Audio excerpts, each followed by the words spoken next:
Hi ಸ್ನೇಹಿತರೆ, ಎಲ್ಲರಿಗೂ ನಮಸ್ಕಾರ. Welcome back to Jaya's kitchen Kannada. ಸ್ನೇಹಿತರೆ, ಇವತ್ತು ನಾನು ಮಾಡ್ತಾ ಇರೋವಂಥ ರೆಸಿಪಿ ಉಪ್ಪಿಟ್ಟು. ಸ್ನೇಹಿತರೆ, ಇದನ್ನು ನೀವು ಒಂದ್ಸತಿ ಮನೆಯಲ್ಲಿ ಟ್ರೈ ಮಾಡ್ಕೊಳ್ಳಿ. ಹಾಗೆ ನಮ್ಮ ಚಾನಲ್ನ ಸಬ್ಸ್ಕ್ರೈಬ್ ಮಾಡಿಕೊಂಡು ಕೊನೆ ತನಕ ಸ್ಕಿಪ್ ಮಾಡ್ದಿರೋ ವಿಡಿಯೋ ನೋಡಿ. ಯಾರೆಲ್ಲ ಸಬ್ಸ್ಕ್ರೈಬ್ ಮಾಡ್ಕೊಂಡಿರೋ ನೋಡ್ತಾ ಇದ್ದೀರೋ ಎಲ್ಲ ಸಬ್ಸ್ಕ್ರೈಬ್ ಮಾಡ್ಕೊಳ್ಳಿ. ಈ ಉಪ್ಪಿಟ್ಟನ್ನ ಯಾವ ಥರ ಮಾಡೋದು ಅಂತ ನೋಡ್ಕೊಳ್ಳೋಣ ಬನ್ನಿ.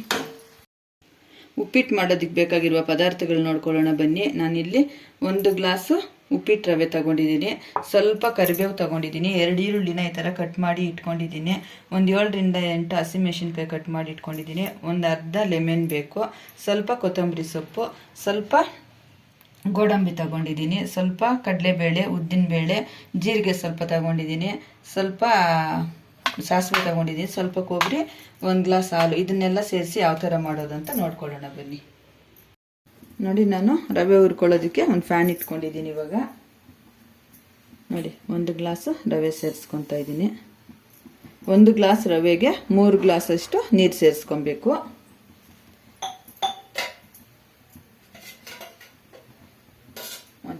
ಒಂಚೂರು ಆಯಿಲ್ ಸೇರಿಸ್ಕೊಂಡು ರವೆ ಹುರ್ಕೊಳ್ಳೋಣ.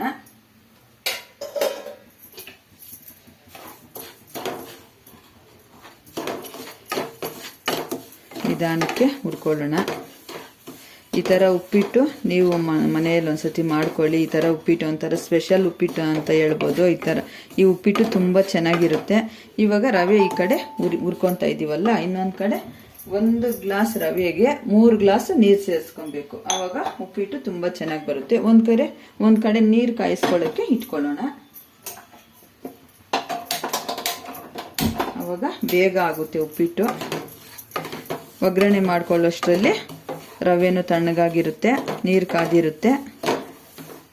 10 ನಿಮಿಷಕ್ಕೆಲ್ಲ ನಾವು ಉಪ್ಪಿಟ್ಟು ರೆಡಿ ಮಾಡ್ಕೊಂಡ್ಬಿಡ್ಬೋದು.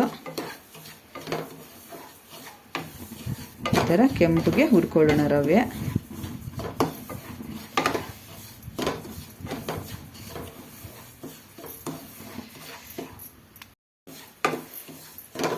ಈ ಥರ ಸಣ್ಣ ಉರಿಯಲ್ಲಿ ನಾವು ಉಪ್ಪಿಟ್ಟನ್ನ ಹುರ್ಕೊಬೇಕು.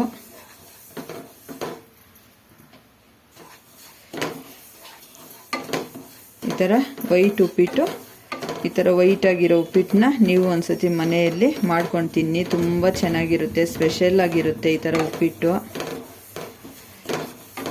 ಈ ಥರ ರವೆನ ನೀಟಾಗಿ ಹುರ್ಕೊಳ್ಳೋಣ. ನೋಡಿ, ರವೆ ಇಷ್ಟು ಹುರ್ಕೊಂಡ್ರೆ ಆಯಿತು. ಇವಾಗ ಒಂದು ಪ್ಲೇಟ್ ಟ್ರಾನ್ಸ್ಫರ್ ಮಾಡಿಕೊಂಡು ಇದೇ ಫ್ಯಾನಲ್ಲಿ ಹಾಗೆ ನಾವು ಒಗ್ಗರಣೆ ಮಾಡ್ಕೊಳ್ಳೋಕೆ ಇಟ್ಕೊಳ್ಳೋಣ. ಈಗ ಆಯಿಲ್ ಸೇರಿಸ್ಕೊಳ್ಳೋಣ. ನೋಡಿ, ಇಷ್ಟು ಆಯಿಲ್ ಸೇರಿಸ್ಕೊಂಡ್ರೆ ಸಾಕು. ಆಯಿಲ್ ಸ್ವಲ್ಪ ಉಪ್ಪಿಟ್ಟು ಸ್ವಲ್ಪ ಜಾಸ್ತಿ ಇದ್ರೇ ಚೆನ್ನಾಗಿರೋದು. ಈ ಆಯಿಲ್ ಸ್ವಲ್ಪ ಬಿಸಿ ಆಗಲಿ. ಈಗ ಆಯಿಲ್ ಸ್ವಲ್ಪ ಬಿಸಿ ಆಗಿದೆ, ಸಾಸಿವೆ ಸೇರಿಸ್ಕೊಳ್ಳೋಣ. ಸಾಸಿವೆ ಸ್ವಲ್ಪ ಸಿಡಿಲಿ.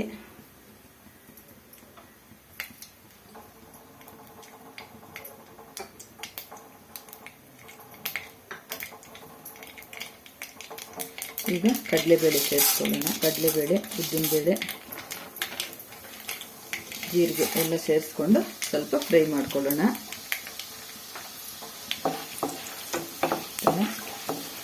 ಈಗ ಗೋಡಂಬಿನೂ ಸೇರಿಸ್ಕೊಳ್ಳೋಣ.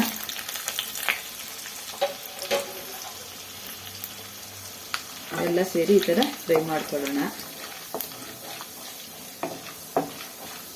ಬ್ರೌನ್ ಕಲರ್ ಆಗೋವರೆಗೂ ಫ್ರೈ ಮಾಡ್ಕೊಬೇಕು. ಇಷ್ಟಾದ್ಮೇಲೆ ಈಗ ಹಸಿಮೆಣಸಿನ್ಕಾಯಿ ಸೇರಿಸ್ಕೊಳ್ಳೋಣ. ಈಗ ಈರುಳ್ಳಿ, ಕರಿಬೇವು ಸೇರಿಸ್ಕೊಳ್ಳೋಣ.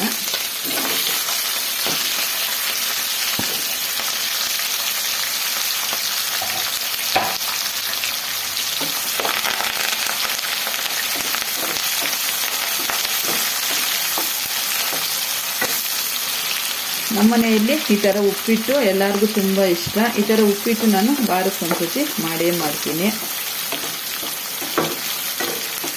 ನೀವು ಒಂದ್ಸತಿ ಟ್ರೈ ಮಾಡಲೇಬೇಕು. ಈ ಥರ ಉಪ್ಪಿಟ್ಟನ್ನ ಪದೇ ಪದೇ ಮಾಡ್ಕೊಂಡು ತಿಂತೀರಾ. ಅಷ್ಟು ರುಚಿಯಾಗಿ, ಅಷ್ಟು ಟೇಸ್ಟಿಯಾಗಿರುತ್ತೆ ಈ ಉಪ್ಪಿಟ್ಟು.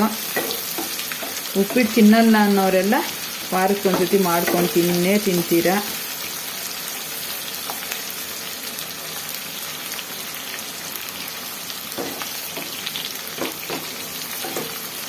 ಚೆನ್ನಾಗಿ ಫ್ರೈ ಮಾಡ್ಕೊಳ್ಳೋಣ. ಈರುಳ್ಳಿ ಸ್ವಲ್ಪ ಒಂಚೂರು ಬ್ರೌನ್ ಕಲರ್ ಆಗೋವರೆಗೂ.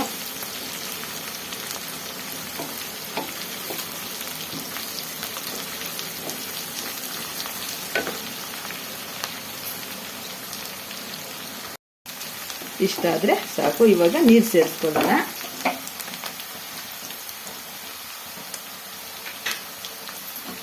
ಇವಾಗ ನಾವು ಒಂದು ಕಡೆ ಕುದಿಯಕ್ಕೆ ಇಟ್ಕೊಂಡಿದ್ವಲ್ಲ ನೀರು, ಆ ನೀರು ಸೇರಿಸ್ಕೊಳ್ಳೋಣ. ಫಾಸ್ಟಾಗಿ ಉಪ್ಪಿಟ್ಟು ರೆಡಿ ಆಗಿಬಿಡುತ್ತೆ. ನೀವು ಇದೇ ಥರ ಮಾಡ್ಕೊಳ್ಳಿ.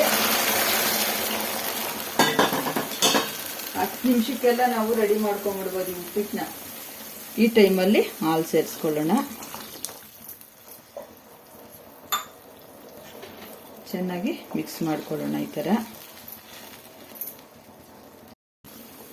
ಇವಾಗ ಈ ಥರ ಕುದೀತಾ ಇದೆಯಲ್ವಾ, ಇವಾಗ ರವೆ ಸೇರಿಸ್ಕೊಳ್ಳೋಣ. ಮೀಡಿಯಮ್ ಫ್ಲೇಮಲ್ಲಿ ಮೀಡಿಯಮ್ ಮಾಡಿಕೊಂಡು ರವೆ ಸೇರಿಸ್ಕೊಳ್ಳೋಣ. ಈ ಥರ ಈ ಥರ ಸಣ್ಣದಾಗಿ ಹಾಕ್ಕೊಂಡು ರವೆನ ಈ ಥರ ಮಿಕ್ಸ್ ಮಾಡ್ಕೊಳ್ಳೋಣ. ಗಂಟಿಲ್ದಿರ ಚೆನ್ನಾಗಾಗುತ್ತೆ ಉಪ್ಪಿಟ್ಟು. ನೋಡಿ, 1 ಗ್ಲಾಸ್ಗೆ 3 ಗ್ಲಾಸ್ ನೀರು ಹಾಕಿದ್ರೆ ಮುಟ್ಕೊಂಡ್ರೆ ಜಾರೋಗ್ಬೇಕು, ಆ ಥರ ಇರಬೇಕು ಸ್ಮೂತಾಗಿ ಉಪ್ಪಿಟ್ಟು. ಯಾವ ಹೋಟ್ಲಲ್ಲೂ ಸಿಗಲ್ಲ ಈ ಥರ ಉಪ್ಪಿಟ್ಟು, ಅಷ್ಟು ಚೆನ್ನಾಗಿರುತ್ತೆ. ನೋಡಿ, ಈ ಥರ ಮಿಕ್ಸ್ ಮಾಡ್ಕೊಳ್ಳೋಣ.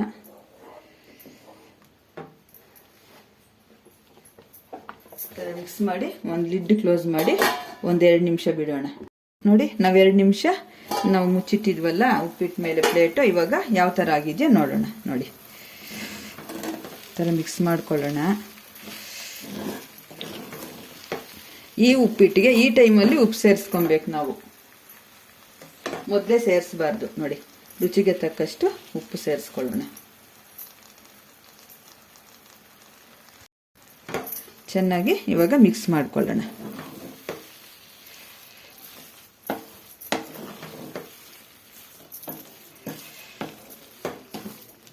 ನೋಡಿ, ಈ ಥರ ಉಪ್ಪು ಎಲ್ಲ ಚೆನ್ನಾಗಿ ಮಿಕ್ಸ್ ಆಗಬೇಕು, ಆ ಥರ ಸೇರಿಸ್ಕೊಳ್ಳೋಣ. ನಾವು ಹಾಲು ಸೇರಿಸಿದ್ದೀವಲ್ಲ, ಅದಕ್ಕೆ ಫಸ್ಟೇನೆ ನಾವು ಉಪ್ಪು ಸೇರಿಸಬಾರ್ದು. ಇವಾಗ ಲಾಸ್ಟಲ್ಲಿ ನಾವು ಉಪ್ಪು ಸೇರಿಸ್ಕೊಬೇಕು. ಈ ಥರ ಆದಮೇಲೆ ಈಗ ಕೊತ್ತಂಬರಿ ಸೊಪ್ಪು ಸೇರಿಸ್ಕೊಳ್ಳೋಣ.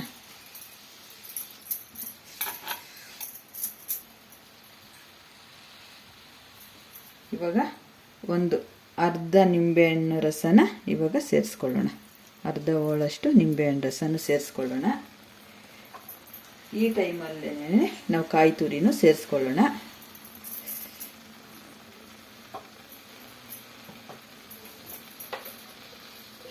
ಈ ಟೈಮಲ್ಲಿ 1 ಸ್ಪೂನು ತುಪ್ಪ ಸೇರಿಸ್ಕೊಳ್ಳೋಣ. ತುಂಬ ಚೆನ್ನಾಗಿರುತ್ತೆ ಉಪ್ಪಿಟ್ಟು. ಇದೆಲ್ಲ ಸೇರಿಸಿ ಮಾಡಿರೋದ್ರಿಂದ ಇದರ ಟೇಸ್ಟ್ ಹೇಳ್ಕೊಳ್ಳೋಕೆ ಸಾಧ್ಯ ಆಗಲ್ಲ, ಅಷ್ಟು ಚೆನ್ನಾಗಿರುತ್ತೆ.